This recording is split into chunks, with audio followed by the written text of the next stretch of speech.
قطار بلا سائق يحمل نفطا خاما يخرج عن مساره. الجحيم في بلدة لاك ميغانتك. رأيت شرارة ثم ارتفعت عربة القطار ومالت أمامي، لكني عدوت بأقصى سرعة.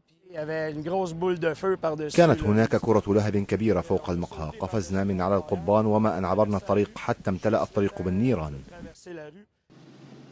البحث جار عن الضحايا، لكن المخاوف كبيرة بسبب صعوبة حصر المفقودين، فعدد السياح بالبلدة غير معروف، كما أن كثيرا من أهلها في إجازات بعيدة. أحد رجال الإطفاء قال إن العشرات كانوا في حانة دمرت تماما، كما دمر 29 مبنى آخر بالبلدة. أجلي 1000 شخص، ورجال الإطفاء دخلوا يومهم الثاني من العمل.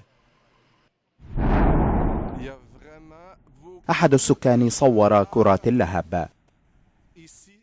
مدير بشركة القطارات قال إن السائق ترك القطار ليلا في موقف القطارات بعد اتباع الإجراءات المعتادة، لكن القطار انزلق من تل إلى وسط المدينة.